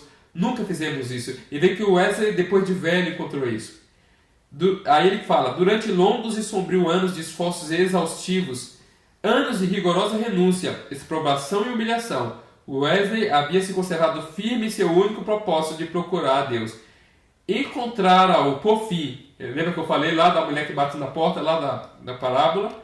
E achou, e e a graça que labutara por alcançar pelas orações de jejum, obras de caridade e abnegação, era um dom sem dinheiro e sem preço. Então, depois disso, não é que ele deixou de jejuar, acordar de madrugada, não, ele continuou muito mais, mas agora com a alegria que só os céus pode dar. Amém. Uma vez estabelecido na fé cristã, ardia-lhe a alma do desejo de espalhar por toda parte o conhecimento do glorioso Evangelho da livre graça de Deus, considerando o mundo todo minha paróquia, disse ele. A vida de Wesley foi dedicada à pregação das grandes verdades que recebera: justificação pela fé no sangue expiatório de Cristo e no poder renovador do Espírito Santo, a operar no coração, produzindo frutos, que é obras, né? Frutos em uma vida de perfeita conformidade com o exemplo de Cristo. Amém. Irmãos, isso é o que vai acontecer com as pessoas que vão levar o alto clamor. Elas vão provar disso de maneira tão forte, mas tão forte, que o caráter delas vão transformar. Como Cristo diz, né? Aquele que crê em mim, do seu interior fluirão rios de águas vivas. Esses rios de águas vivas irá impactar pessoas. E elas vão sentir aquilo de forma irresistível e virão. E se unirão a cada um de nós. E assim a obra do Evangelho terá acabado. Amém. Todo mundo. Nesse assunto do que nós estamos falando aqui na lição de quinta-feira, o Alexandre havia lido, né, feito a leitura, que Ellen White ela deu uma resposta interessante à pergunta, né? O que é justificação pela fé? Ela escreveu: é a obra de Deus ao lançar a glória do homem no pó e fazer pelo homem aquilo que ele não pode fazer por si mesmo. Está em Testemunhos para Ministros, na página 456. E a gente percebe que muito se falta a compreensão sobre o que é a justificação pela fé. E Ellen White, ela teve uma preocupação muito grande e, inspirada por Deus, escreveu para nós, né, durante tanto tempo, e essas palavras ainda ecoam com poder e alerta para todos nós. Está em Este Dia com Deus, página 220, e diz para nós, ou melhor, Fé e Obras, página 17 a 19. Reiteradas vezes me tem sido apresentado o perigo de nutrir, como um povo, falsas ideias da justificação pela fé. Durante anos tem-me sido mostrado que Satanás trabalharia de maneira especial para confundir a mente quanto a este ponto. Tem-se alongado sobre a lei de Deus e ela tem sido apresentada às congregações quase de modo tão destituído do conhecimento de Jesus Cristo e de sua relação para com a lei como a oferta de Caim. Isso é muito sério. Então, ela falou sobre essa questão do que é a justificação pela fé e também nos advertiu sobre nós imbuídos por teorias, por pensamentos humanos, estarmos confundindo o que é a verdadeira justificação pela fé. Por quê? Porque Satanás ele tem usado homens de diversos locais, de diversas posições, de diversos conhecimentos, né? Então Satanás ele faria o quê? Ele trabalharia de maneira especial para confundir a mente quanto a esse ponto. Então essa questão de que Jesus ele quer o coração, Jesus ele não, ele quer o meu coração, que eu tenho por dentro, não que eu tenho por fora. Então isso ele pode ser comparado com o quê? Com a oferta de Caim. Por quê? Porque Caim, ele deu do melhor de si, do fruto, mas não foi aquilo que Deus pediu. Sim. Então a gente, em nossa vida, a gente tem que fazer a pergunta que o carcereiro fez: o que eu faço, né? O que Paulo, né, falou para Jesus: o que queres que eu faça? Sim, amém. A guerra contra a lei divina, começada no céu, continuará até o fim do tempo. Todo homem será provado.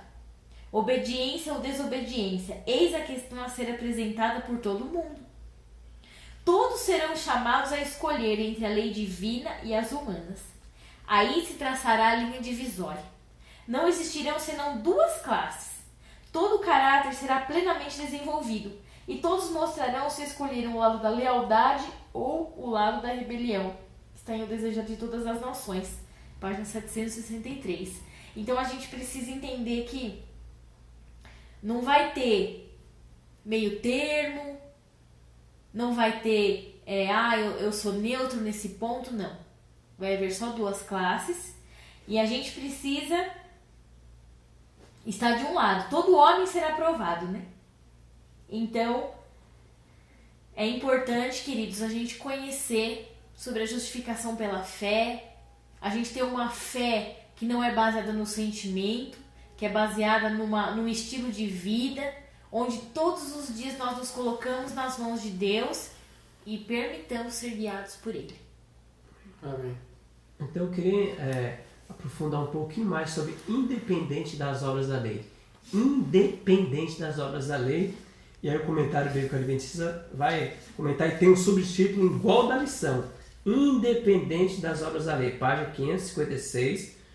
Comentário bíblico adventista, volume 6. Página 556. Diz assim, ó. O significado dessa frase é claro no contexto de todo o capítulo. A base de todo o sistema religioso falso é a ideia equivocada de que a justificação pode ser alcançada pela obediência à lei. Então vamos ler bem pausadamente. A base de todo sistema religioso falso é a ideia equivocada de que a justificação pode ser alcançada pela obediência à lei. Então eu vou tentar obedecer à lei para me ser justificado. Mas as obras da lei não podem expiar os pecados passados, o perdão. Como é que eu vou guardar a lei e expiar o meu pecado passado? Como é? Não tem como. Não tem como. A justificação não pode ser conquistada. Eu vou me esforçar para me ter o perdão. Não pode. Ela só pode ser recebida pela fé no sacrifício expiatório de Cristo. Unicamente pela fé. Portanto, nesse sentido, as obras da lei não têm nenhuma relação com a justificação. Somos justificados sem haver qualquer coisa em nós que nos faça merecer a justificação. Aí, aqui embaixo, ó. Evidentemente, isso não pode ser interpretado como se o que foi justificado passa a estar livre de obedecer à lei ou de realizar as obras. Então, evidentemente, isso não pode ser interpretado como se o que foi justificado passa a estar livre de obedecer à lei ou de realizar boas obras. A fé pela qual foi justificado se revelará na obediência. Olha que lindo. Paulo enfatiza o lugar das boas obras na vida do cristão. Está em 1 Timóteo 5,20, 1 Timóteo 6,18, 2 Timóteo 3,17, Tito 2,7, Tito 2,14, Tito 3,8 e mais outros textos. Mas ele também deixa claro que essas boas obras não conquistam o perdão, a justificação não conquista. Está em Romanos 4,2, Romanos 4,6, Romanos 9,32, Romanos 11,6, Gálatas 2, verso 16, Gálatas 3, verso 2, 5, o 10, Efésios 2, 9 e 2 Timóteo 1, 9, que você pode comparar depois, né, na sua Bíblia. Então, o que é a justificação pela fé? É o que nós estamos falando aqui. Eu me esforçar, eu não obtenho o perdão. O perdão eu vou em Cristo pela fé, peço perdão e eu sou justificado. É a justificação imputada. Sim. E a comunicada, Deus me dá poder. Vai, filho, não cometa mais isso. Vai, não peques mais. Eu dou poder para você andar na lei de Deus que você transgrediu no passado. Amém? Isso é a justificação pela fé completa. Como uma moeda que tem dois lados, né? Então tem um lado da imputada e o lado comunicado. Amém. E aqui no último parágrafo da lição de quinta, diz assim, irmãos, se quiser acompanhar: contudo, muitos cristãos têm compreendido mal e aplicado mal esses textos, independente das obras da lei. Dizem que tudo o que tem de fazer é crer, enquanto minimizam as obras ou a obediência, até mesmo a obediência à lei moral. Ao fazer isso, eles interpretam Paulo de maneira completamente equivocada. No livro de Romanos e em outros lugares, Paulo atribuiu grande importância a guardar a lei moral. Jesus certamente guardou, assim como também Tiago e João, que está em Mateus 19:17, Romanos 12:13, Tiago 2:10 e 11, Apocalipse 14:12. A ideia de Paulo é que, embora a obediência à lei não seja meio de justificação, perdão, a pessoa justificada pela fé ainda obedece à lei de Deus. E de fato, é a única que pode obedecê-la. Uma pessoa não regenerada e não justificada jamais pode cumprir o requisito da lei de Deus. Então só uma pessoa regenerada, foi justificada por Cristo, pode guardar a lei de Deus. Amém? Amém. Louvado seja Deus. Amém. E faz de coração, né? Faz como uma maravilha, como algo assim, como uma norma de vida. Amém. Não é um fardo, não é? Sim. E aqui no rodapé, para nós, ó, Uma pergunta, né? Bem reflexiva. por que é fácil cair na armadilha de pensar que porque a lei não nos salva, não precisa nos preocupar em guardá-la? Já que nos salva, não precisa se preocupar não, irmão Potágio, Patrícia. Você já usou essa justificação pela fé como pretexto para racionalizar o pecado? É uma pergunta. Porque essa é uma posição perigosa. Onde estaríamos sem a promessa da salvação, mesmo quando somos tentados a abusar dela? Então, por que essa ideia é uma ideia perigosa? Achar que eu sou justificado pela fé e não tem problema, eu vou pecando mesmo. Por quê? É o pêndulo de Satanás. Por um lado, a justificação por obras, historicamente a gente viu, e por outro lado, vamos dizer, o liberalismo, né, de certa forma. Isso é perigosíssimo, porque você confia, você acha que está salvo, mas essa salvação não operou nada no seu coração. A pior coisa é a pessoa que está enganada. A pior coisa é a pessoa enganada. Uma coisa é uma pessoa que está no mundo fazendo todas as coisas erradas. Se você for perguntar para um bandido ou uma prostituta, muitas das vezes eles vão dizer, eu estou perdido. E a pessoa que faz tudo isso e acha que é salvo, que é exatamente isso que está aí. A pessoa é pior, é algo terrível. Ela acha que está salvo. E ela dá um monte de testemunho de Cristo, né?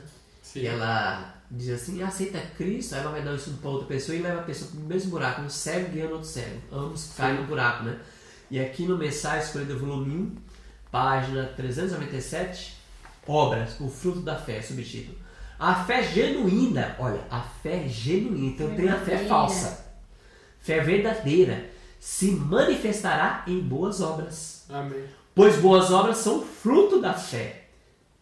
Ao operar Deus no coração e entregar o homem a sua vontade a Deus e com ele cooperar, ele manifesta na vida aquilo que Deus operou em seu íntimo pelo Espírito Santo e a harmonia entre o propósito do coração e a prática da vida. Todo pecado deve ser renunciado como coisa odiosa que crucificou o Senhor da vida e da glória. E o crente tem de ter uma experiência progressiva, crescendo, fazendo continuamente as obras de Cristo. É pela contínua entrega da vontade, pela obediência contínua, que se retém a bênção da justificação. Então, como nós sabemos que nosso pecado crucificou a Jesus, isso nos envergonha. Puxa, fui eu que fiz isso? Parece que Cristo morreu há 2000 anos atrás, nós entendemos? 2000 anos atrás eu nem vi, não estou nem aí para isso. Então isso é aquela... não tem um amor, né? Porque quando a gente ama, puxa, é como uma criança que nasceu e a mãe dele morreu. O médico falou assim, ó, uma das pessoas vai ter que viver. E a mãe, deixa a criança nascer.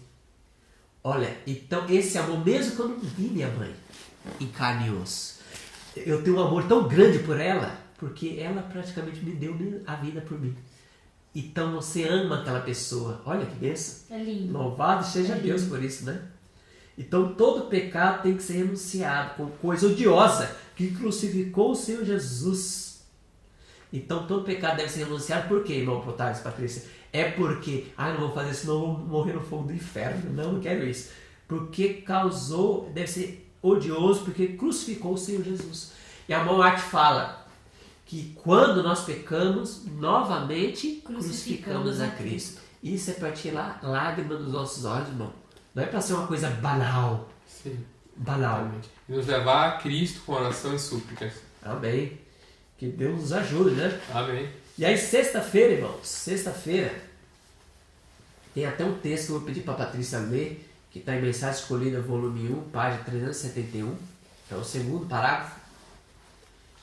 Ainda que a lei não possa remir a pena do pecado, mas responsabiliza o pecador por toda a sua dívida, Cristo prometeu perdão abundante a todos os que se arrependerem e crerem em sua misericórdia. O amor de Deus se estende em abundância ao cristão arrependido.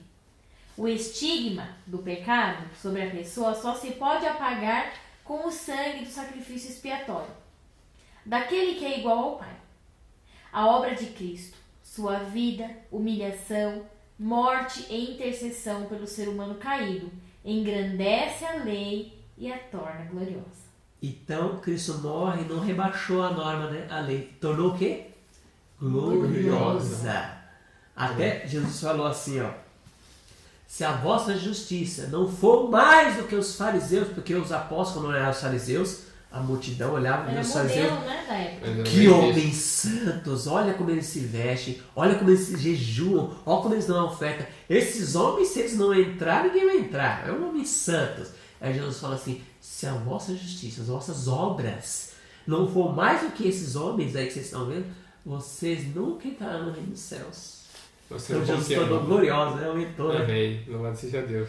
E aí tem, os homens diziam assim, aquele que adulterar é réu de morte. Aí Jesus falou assim, se vocês pensar, já está condenado. Então Jesus aumentou a lei, abriu a lei, né? E tornou ela gloriosa, porque os homens estavam na lei, a letra da lei. Potares, eu nunca matei ninguém, Potares. Os fariseus diziam. E às vezes a gente fala, nunca matei ninguém. Mas quando eu fico afunilando você pela língua por trás e acabando com o seu caráter no meio da nossa cidade, no meio da nossa população, eu estou fazendo, sabe o quê? Eu estou matando. Então lá no livro do céu, eu, Alexandre, assassino. Mas eu vou dizer assim, mas Deus, eu nunca matei ninguém. Você matou com a reputação do meu servo Potágoras. Que Deus tenha misericórdia de nós, né? E aqui tem um texto na lição. Quando o apóstolo disse que somos justificados independente das obras da lei, ele não se referiu às obras da fé e da graça. Então, nós temos não as obras da lei, mas sim temos que ter as obras da fé e da graça. Pois aquele que realiza tais obras não crê que é justificado realizando-as. Realizando essas obras de fé, o cristão pode ser justificado pela fé. Amém. Então as obras têm que ser pela fé. Isso foi Lutero que comentou, né? É interessante isso aqui. E tem uma pergunta para a discussão nossa aqui, a terceira, eu gostei muito da terceira. Os adventistas do sétimo dia se consideram herdeiros edificadores sobre as ideias da reforma. Por que nós somos, irmão Potares e Patrícia, consideramos herdeiros edificadores da reforma? Por que nós adventistas é considerado? Porque nós somos, assim, dizer, o único movimento que traz a bandeira da verdadeira justificação pela fé. Amém. Por isso que somos herdeiros. Porque se fala da verdadeira, existe a falsa. E a falsa, ela tem um pêndulo ou para o lado do legalismo ou para o lado do liberalismo, né? Enquanto que a verdadeira justificação pela fé, os adventistas são porque nós não jogamos fora a lei. Lutero falou bem da lei dos 10 mandamentos. Pode pegar a Bíblia comentada por Lutero e vocês vão ver lá. Então, os únicos que falam da lei, Calvino falou da lei também, dos 10 mandamentos. Então, assim, os únicos que falam da lei, mas de uma maneira, coloca a lei do seu devido lugar, são os adventistas do sétimo dia. Sim. Então, nós somos verdadeiros herdeiros. Nós guardamos a lei não para ser salvo, mas guardamos a lei pela fé. Porque o Senhor nos transformou. E porque essa lei é a lei do amor. Além do mais, as progressivas reformas que o povo adventista foi fazendo através da luz que Deus foi concedendo através da Bíblia e dos escritos inspirados de Ellen White, o povo foi, trazendo as doutrinas baseadas na palavra de Deus, trazendo nova luz, né? Amém. Ou luzes, né, que já haviam, mas de forma mais ampliada. Amém. E é interessante que você falou que por que nós somos herdeiros? Nós sempre está lendo esse texto, página 156, a reforma não terminou com Lutero, como muitos supõem, continuará até o fim da história desse mundo. E nós, pelas profecias, nós somos a última igreja, a igreja remanescente de Deus, né? Amém. A Laodiceia, a última igreja. Então a reforma vai até conosco, que nós vamos dar o fim, que é a justificação pela fé. Só que há um perigo de nós, adventistas do sétimo dia, de achar que eu estou no povo de Deus, vou ser justificado pela fé, amém. Só que na página 659, para nós terminar aqui, diz aqui, ó, Ao aproximar-se a tempestade, o que é a tempestade aqui? A perseguição. Uma classe numerosa que tem professado a fé da mensagem do terceiro anjo. Então, nós que professamos, nós adventistas do sétimo dia, né? Ao aproximar-se da tempestade, uma perseguição, uma classe numerosa. Então, muitas pessoas que têm professado a fé na mensagem do terceiro anjo, mas não têm sido santificados por ela, que nós lemos aqui em toda a lição, né? Que é ser imputado e comunicado, viver como você leu, né? Viver como os mártires, como os homens que viveram na Idade Média, né? Os reformadores. Mas não tem sido santificado pela obediência à verdade, abandona sua posição, passando para as fileiras do adversário, unindo-se com o mundo, participando do seu espírito, chegaram a ver as coisas que sob a mesma luz, olha, e vindo à prova, estão prontos a escolher o lado fácil e popular. Homens e talentos e maneiras agradáveis que se haviam alegrado na verdade, empregam sua capacidade em enganar e transviar as almas, tornam-se os piores inimigos de seus irmãos.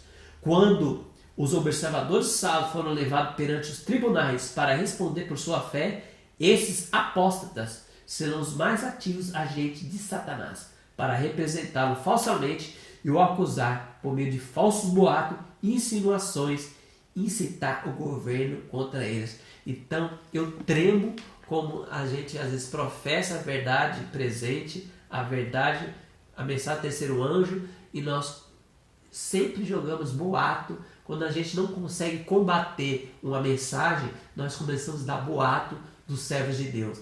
E se a gente continuar assim, nós vamos entregar os nossos irmãos. Misericórdia, né, irmãos? Nós possamos se entregar a Deus em oração para não estarmos nesse grupo aí. E obedecer o assim diz o Senhor.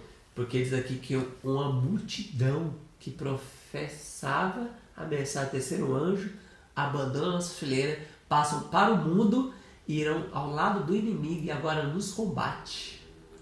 Passa para o lado daqueles, ou seja, os guardadores do domingo, né? Ou seja, então não é o fato de eu estar na igreja, não é nem o fato de eu estudar a lição. Ou professar, né? Exatamente, é algo muito mais.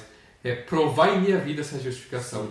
Não é só professar, é viver, como nós explicamos toda essa lição, é viver a justificação pela fé. O perdão, que é em Romanos 5:1, paz com Deus, eu tenho paz, e a imputada, a comunicada, que é a santificação, que está tudo, a Moate até falou assim, nós não podemos separar. Quando eu aceito a Cristo, sou uma nova criatura, eu já entro no processo de santificação, não é separado. Louvado seja Deus, né? Amém. E que Deus nos abençoe. Nós possamos duplicar cada dia mais no WhatsApp, no Facebook, nas redes sociais, essa mensagem que a gente está transmitindo. Né? Se você gostou, dá um like aí para nós também. Comenta o que você gostou e que Deus abençoe. A próxima semana nós teremos mais uma lição, né? Para honrar e glorificar o nome de Deus. Amém. E nós não podemos esquecer da promessa do nosso Senhor: buscar-me-eis e me achareis quando me buscar de todo o coração. Se você, ao ouvir essa mensagem, você se sentiu pecador, se sentiu longe, se sentiu aquém, lembre-se que tem uma promessa: buscar-me-eis e me achareis. Quando tem uma condição, me buscar de todo o coração, tem que se entregar em oração, em jejum, nessa busca. Senhor, eu quero te achar. Amém. Nós possamos achar esse Deus em nossas vidas. Amém. Então vamos fazer uma oração? Vamos fazer oração. Por nós e por nossos irmãos ouvintes, né? Que sem Cristo nós não somos nada. Amém. Senhor Deus Todo-Poderoso, Criador dos céus e da terra. Obrigado, Senhor, porque até aqui tem nos ajudado. Amém, meu Deus. Obrigado, Deus, pela sua palavra revelada que nos mostra onde e que condição nós estamos. Amém, nós somos Deus. pecadores, Deus. Sem Cristo nós não somos nada. Verdade, meu Deus. Sem Cristo não há expiação do pecado. Nós podemos se esforçar, todas as nossas forças, nós não vamos conseguir. Amém, meu Deus. Porque sem Cristo é impossível. Mas se estiver ligado com a videira em Cristo Jesus, tudo a gente pode. Amém, meu Ó Deus. Deus, transforma nosso coração. Transforma o coração dos nossos irmãos que estão vendo essa mensagem. Nós Amém, somos meu Deus. pecadores, somos fracos, Deus. Não sentimos desejo de orar, de buscar. Tem misericórdia de nós, Deus. Amém. Ajuda-nos a ter um tempo, Deus, para estudar a Tua Palavra, comunhão com o Senhor. e possamos verdadeiramente entregar a nossa vida ao Senhor e ter paz em Cristo Jesus. Amém, meu Deus. Lhe pedimos, Senhor, não que haja mérito em nós, mas confiando no sangue, o todo-poderoso Cristo Jesus que morreu, ressuscitou e está à direita do Pai para interceder por nós. Amém, Deus. Amém. Amém, Deus.